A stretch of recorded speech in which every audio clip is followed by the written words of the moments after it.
kita itu tidak pernah ada inisiasi untuk membedah ya atau membuka perkara ini, kemudian yang secara garis besar saya tarik itu bahwa ini kan merupakan membuka aib seseorang, dan itu kan sangat merugikan dan memalukan keluarga besar kan. Tidak ada keinginan itu. Dan Reza sendiri karena dia sudah menjadi besar, dia punya hak untuk mencari tahu siapa ibunya, kan begitu. Apalagi sebetulnya perluasan makna sebagaimana yang sudah ditentukan di dalam pasal 48 ayat 1 Undang-Undang Perkawinan, bahwa terkait anak itu yang lahir di luar perkawinan itu memiliki hubungan perdataan dengan ibunya.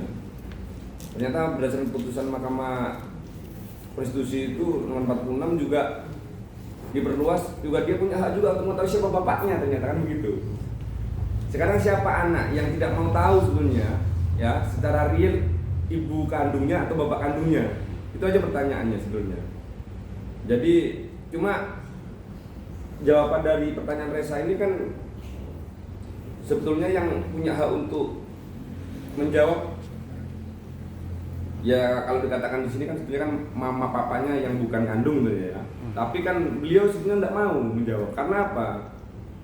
Karena Reza ini sudah betul-betul dianggap seperti anak kandung ya, dan tidak kurang sedikit pun rasa kasih sayang, sehingga apa, mentalnya saja bagus dia, hatinya aja nggak ada kejelekan. Itu makanya bagaimanapun dia katakan tadi statement bahwa bagaimanapun itu tetap ibu saya gitu, meskipun sampai hari ini tidak pernah mengakui kan gitu kan. Itu aja. Terus habis itu ya itu tadi, sampai saat ini kalau mamanya aja nggak rela kalau diakui juga sama Denada sebetulnya. Kalau nggak ada cikal bakal penghinaan yang luar biasa dari sikapnya Denada dan adiknya, itu yang saya lihat itu sangat-sangat sangat-sangat menyakitkan lah bagi saya sebagai seorang anak gitu. Bang udah mediasi 3 kali. 3 kali. Sampai akhirnya nggak kesana-sana, nggak ada itikat baik. Sebenarnya seperti apa sih nanti selanjutnya akan seperti apa? Makanya jadi karena ketentuan perma itu terkait mediasi itu durasi waktunya itu hanya 30 hari, maka dia punya satu kesempatan 1 minggu lagi.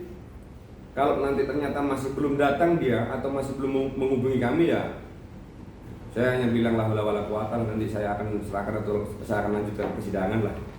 Itu nanti sudah saya nggak akan berpikir soal akibatnya. Yang penting di sini saya punya kewajiban sebagai seorang anak ya, harus memperjuangkan kepentingan ibu saya. Ya, sebagai seorang kakak harus memperjuangkan kepentingan adik saya. Begitu kan? Ya.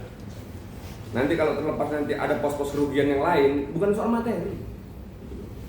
Rasa malu dan sebagainya, bukan kami yang menanggung. Sekarang kan begini pertanyaannya, kenapa itu kok angkanya kok besar sekali, mau cari duit ya? Gini ya, kerugian imaterial itu yang harus dipertimbangkan itu kan begini. Ini kan masalah hak kemanusiaan ya. Ada tidak netizen yang sampai mencibir seperti itu ya, pernah menghadapi situasi di mana mama ini juga manusia biasa, yang juga punya tetangga dan teman-teman yang tidak pernah diketahui mengandung, ujuk-ujuk bawa bayi.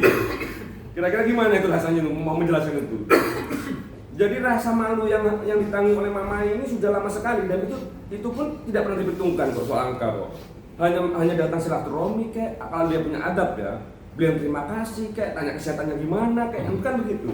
Itu tidak pernah dilakukan. Yang katanya jalinan komunikasi sudah berjalan dengan baik itu.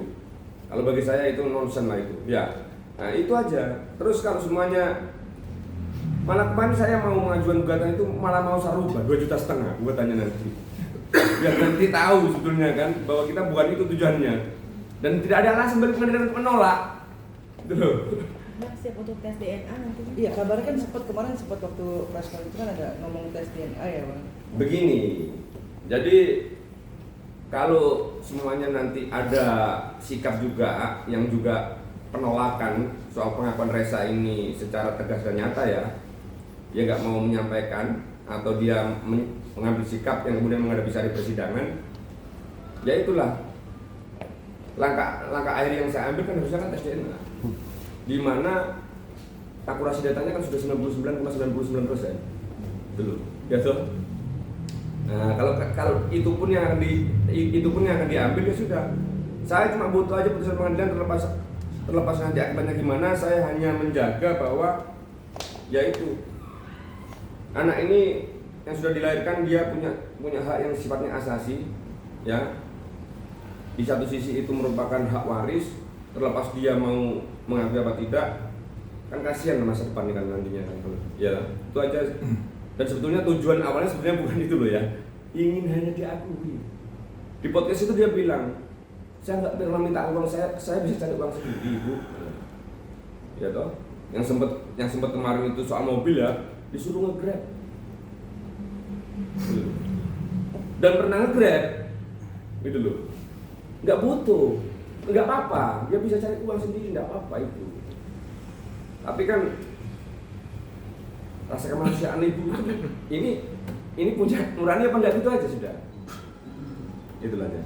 Apalagi mengganggu ibu saya, dan yang saya lihat saya harus bersikap dan bertindak, itu aja. Cukup. Oke Bang, terakhir dari saya Bang, apa sih yang ngedasarin begitu angkuhnya, begitu ada tendensi apa sehingga tidak mau mengakui? Apa ada rasa malu atau seperti apa? Kalau abang atau ibu bisa melihat dari sudut pandang yang lain lah, apa sih dasarnya? Sulit banget ngakuin anak. Mohon maaf ya, itu sebetulnya kan bukan domain saya yang menilai karena kita. Tapi ini ya, sebagai seorang manusia yang punya sedikit otak yang bisa berpikir jernih, saya menilai kok, saya lihat kok, melihat Reza ini kok sebagai suatu masalah. Jadi beban maksudnya Bang? Iya, beban masalah yang tidak akan dia mau dia mau dekati, dia mau terlibat lagi. Jadi ketemu itu kan mimik wajah yang nggak bisa berbohong. Itu makanya kata-kata itu kan kalau saya bilang bahwa dia bilang apapun yang terjadi I always love you, itu kan hanya sekedar visi itu. Padahal yang namanya cinta itu kan aksi kan. Kalau kamu ngomong begitu tapi nggak mau tahu kondisi anaknya, itu kan mimpi itu dia itu ngomong begitu tuh. Iya toh. Nah, cuma ya itu bukan domain saya. Tapi kalau saya lihat, sebatas saya lihat ya kacamata ya, nurani itu ada.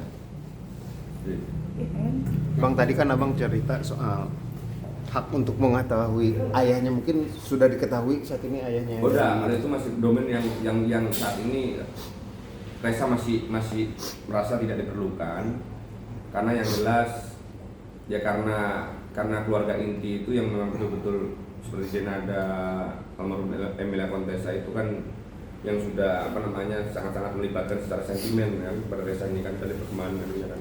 Mungkin ya itu haknya Reza itu, kalau itu saya nggak bisa menjawab, tetapi mungkin next, dan saya nggak mau melakukan praduga sehingga nanti bisa berasumsi dan kemudian bisa menimbulkan fitnah pada orang lain ya.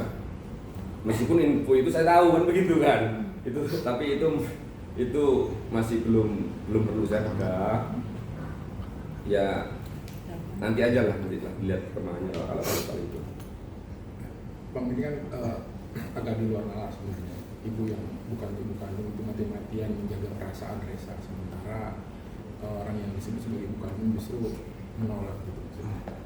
Kalau misalkan nanti Denada sampai ujung itu tetap tidak mau mengakui gitu, Reza mau memaafkan nggak ibunya gitu? Ketika sampai dikejar sampai mana tetap nggak mau ngaku segala macam. Sebagai anak tuh ikhlas nggak memaafkan ibu. Kenapa? Ya kayak tadi, bagaimanapun dia tetap aku nganggapnya gitu. Tapi ya dalam hati tetap bakti anak kepada ibu kandung gitu. Ada rasa benci nggak sih? Ya. Benar tulus ikhlas. Apa itu yang diajarkan sama ibu juga selama 25 tahun ini? Seperti apa sih yang ditanamkan kepada Reza untuk ya tidak mudah membenci orang, tidak mudah, bahkan orang yang mau tidak mengakui Reza gitu, seperti Ya pokoknya punya hatian tulus dan menerima ya tulus, gak boleh benci sama orang, harus baik. Ibu mungkin membesarkan hati Reza untuk menghadapi situasi sulit itu, apa yang ditanamkan kepada Reza? Ya pokoknya Reza itu ya harus menerima apa adanya, dan saya sangat sayang sama dia dan tambah saya sayang, tambah sayang saya sama anaknya. Karena apa? Kakak-kakaknya perempuan semua, dia satu-satunya anak laki saya, jadi ya sampai sekarang tuh masih manja ke saya, masih manja, tidur tuh sampai SMP tuh masih tidur sama saya, manja sama ini mama selalu gitu. Reza mungkin ada yang mau disampaikan terakhir? Terakhir mungkin yang boleh sampaikan ke saya. Ya intinya aku pengen meluk Mbak Dena itu sama pengen cium kakinya aja. Ya.